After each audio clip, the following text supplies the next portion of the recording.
जो श्रद्धा तर्क से विपरीत है वो श्रद्धा मिट्टी के ढेले के समान है। छोटे बच्चा हमारे यहाँ घर में संस्कार होते हुए देखता है, पंडित जी एक पीली मिट्टी का ढेला मंगाते हैं, उसके ऊपर एक कलावा बांधते हैं और कहते हैं इसमें गणेश जी की स्थापना हो गई। ये हमारी धारणाओं में है कि हमने कण कण में ईश्वर की व्याप्ति मानी है, लेकिन इसको अगर सिद्ध नहीं करा तो वो बच्चा आपको समझेगा नहीं।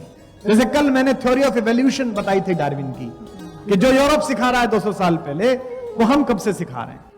तो बाली ने अपने छोटे भाई की पत्नी का हरण कर लिया, इस पर राम ने उसे तीर मार दिया छुपकर, और लंका जिताने के बाद विभीषण का विवाह अपने बड़े भाई की पत्नी मंदोदरी से करा दिया। मुझे ये किसी एक सज्जन ने पूछा इसी प्रश्न में, बोले क्षमा 5 बार मांगी, मैं क्षमा मांगता हूं, मैं क्षमा मांगता हूं, मैं राम के बारे में इतना खराब सोच रहा हूं। बिल्कुल कोई दिक्कत नहीं है, सोचिए, क्योंकि जो श्रद्धा कर्म के बल पर आएगी वो श्रद्धा ज्यादा चिरस्थायी रहेगी।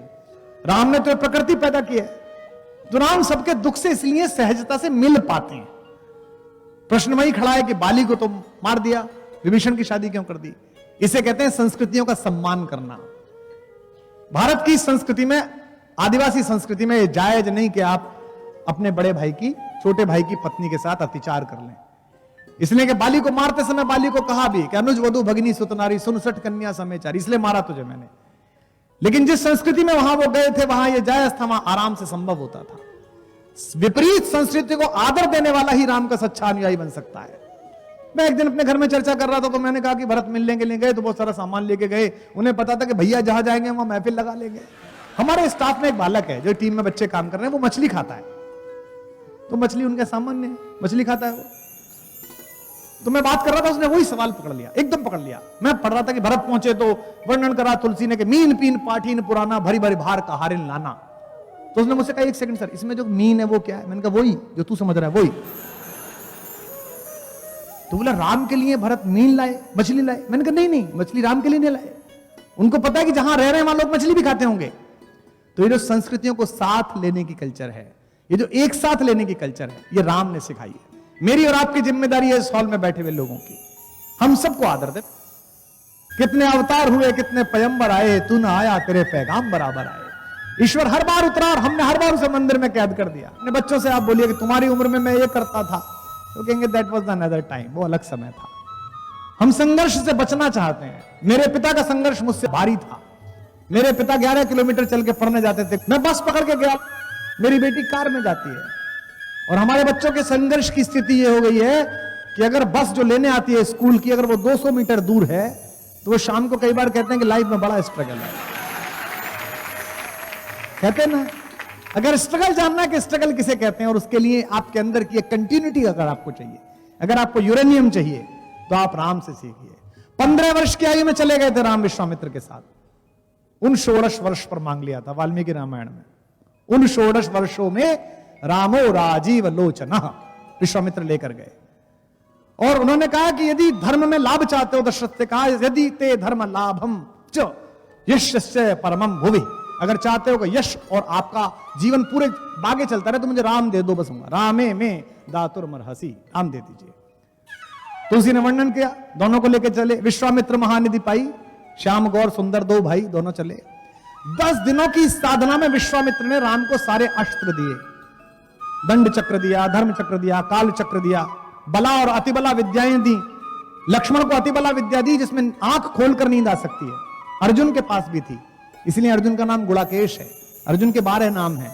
जब अर्जुन वहां लड़ने के लिए गया था बहनला बनकर, तो विराट के बेटे ने इसी अलवर के पास पूछा कि भाई तुम कैसे लड़ोगे। उसने कहा मैं अर्जुन हूं। तो उसने कहा नहीं, तू झूठ बोल रहा है, तो अर्जुन नहीं है।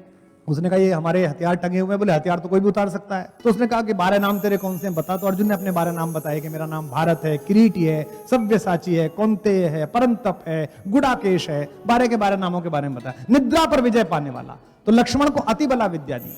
जो लोग पढ़ने नहीं जाएंगे, जो लोग गुरु के साथ नहीं जाएंगे, जो लोग अपने से बड़े से नहीं सीखेंगे, उन्हें कुछ नहीं मिलेगा। ये राम की कहानी बताती है। गुरु ग्रह गए, पढ़ने गुराई आए नहीं पढ़ाने के लिए, खुद गए। आजकल क्या है, थोड़ा पैसा ट्यूटर लगा लेते हैं, घर में बुला लेते हैं। संदीपन ऋषि के पास गए कृष्ण पढ़ने के लिए, वहीं सुदामा मिले, वहीं दोस्ती हुई, गुरु रह गए, पढ़न गुराई, अल्पकाल विद्या सब पाई, थोड़े समय में विद्या लेके लौट आए।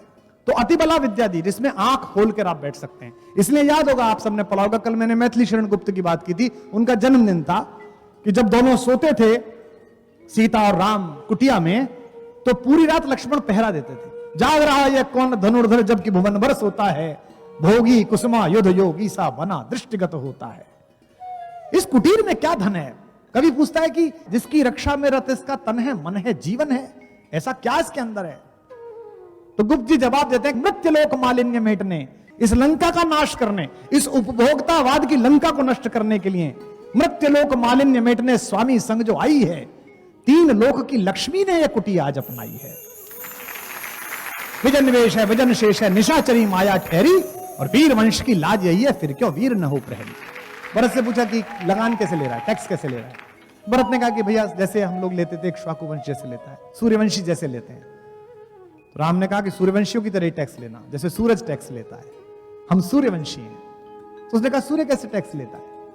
तो तुलसी ने उसका अनुवाद करके बताया, सूरज कैसे टैक्स लेता है। पृथ्वी पर जितना भी पानी है वो हमारी कमाई है, वो जीवन है, उसे सूरज समेटता है, समुद्र से समुद्र का समेटता है, तालाब से तालाब का समेटता है, यहां तक कि हमारी अंजुरी में जो चले उसको भी समेट लेता है, आपको पता ही नहीं चलती। तो वो सब टैक्स ले लेता है, और उस टैक्स के पानी को सूरज अपने घर नहीं रखता, उसका बादल बनाता है और वहां बरसाता है जहां उसकी आवश्यकता होती है, जहां वो पहुंचना चाहिए। तो व्यवस्था ऐसी होनी चाहिए कि जब टैक्स ले राजा, जब राजस्थान सरकार टैक्स ले, तो पता ना चले कि कब कट गया। अभी तो हमें प्रतिपल पता चलता है कि हमारा कट रहा है, तो टैक्स कट गया आपका। राम ने कहा कि राजा ऐसे टैक्स ले कि किसी को पता ना चले। बेटा सूरज की तरह हम सूर्यवंशी हैं, लेकिन जैसे सूरज उस पानी को बादल बना के जब बरसाता है तो सब हर्षित होते हैं, मजा आ गया, क्या बात है। लेकिन उसी पैसे से जब वो फ्लाईओवर बनाए, उसी पैसे से जब वो हॉस्पिटल बनाए, उसी पैसे से जब विश्वविद्यालय बनाए, तो हर आदमी कहे कि स्टेट ने क्या जबरदस्त काम किया है, सरकार ने क्या बनाया है, वाह। उन्होंने क्या कहा? उन्होंने कहा कि बरसत हर्षत सब लखें, जब बरसता है पानी, मेघ बरसता है, तो सब देखते हैं, हर्ष के प्रसन्न होकर देखते हैं। बरसत हर्षत सब लखें, करशत लखे न कोय। बरसत हर्षत सब लखें, करशत लखे न कोय। तुलसी प्रजा सुभाग से, प्रजा के सौभाग्य से, भूप भानु सो होय। राजा सूरज जैसा होना चाहिए। अब टैक्स लगे कैसे, किस पे कितना लगे? दोहा सुनिएगा, दोहावली का दोहा। कैसे टैक्स लगता था राम के राज्य में? मणिमाणिक महंगे किए। सब ज्यादा टैक्स किस पर है? होना चाहिए किस पे? ज्वेलरी पर, हीरे पर। जब तक इस देश में एक बच्चा एक वक्त खाना खाता है, तब तक इस देश में यह आवश्यक है कि हीरे पर टैक्स लगे, मर्सिडीज पर टैक्स लगे। तो वो कहते हैं मणिमाणिक महंगे किए, और बिना टैक्स का क्या छोड़ा? सहजे तृण जल नाज। किस बात पर टैक्स नहीं है? तृण, जो पशु खाएगा, जल, पानी पर टैक्स लगना चाहिए। इस देश में पानी जो जीवन की आवश्यकता, उस पर टैक्स है। मणिमाणिक महंगे किए, सहजे तृण जल नाज। तुलसी सोई जानिए, राम गरीब नवाज। तो जन परोपकारी शासन की जो अवधारणा है, उसके मूल में राम विचार है। इसीलिए सबसे पहला जो लेख नवजीवन में 1930 में लिखा बापू ने, उसमें इस बात का जिक्र किया और साफ कहा, तुलसी ने राम की ओर से कहा, जा सुराज प्रिय प्रजा दुखारी। जिस राजा के राज्य में प्रजा दुखी है, उसको क्या दंड मिलना चाहिए? सो नप अवस नरक अधिकारी। विषमता दूर है। राम राज बैठे तरलो का, हर्षित भये गए सब शोका। बयर नुकर काहू सन कोई। अगली पंक्ति ध्यान देने योग्य है, राम प्रताप विषमता खोई। इस पूरे देश में समस्या क्या है? जिन पर है उन पर अधिक है, और जिन पर नहीं है उन पर बिल्कुल नहीं है। इसीलिए नक्सलवाद की समस्या है, इसीलिए पूंजीवादियों के खिलाफ आक्रोश है। राम ने कहा, राम प्रसाद विषमता खोई। सबके लिए मूलभूत आवश्यकता तो वही होनी चाहिए। भारत का संविधान 1947 के बाद जब 1950 में अंगीकृत किया गया, भारत के संविधान की जो पहली कॉपी है, जिस पर पूज्य बाबा साहब भीमराव अंबेडकर के हस्ताक्षर हैं, पूरी संविधान निर्मात्री सभा के हस्ताक्षर हैं, उसके सबसे ऊपर कवर पर लिखा हुआ है कॉन्स्टिट्यूशन ऑफ इंडिया, भारत का संविधान, और नीचे राम दरबार का चित्र बना हुआ है, राम बैठे हुए हैं।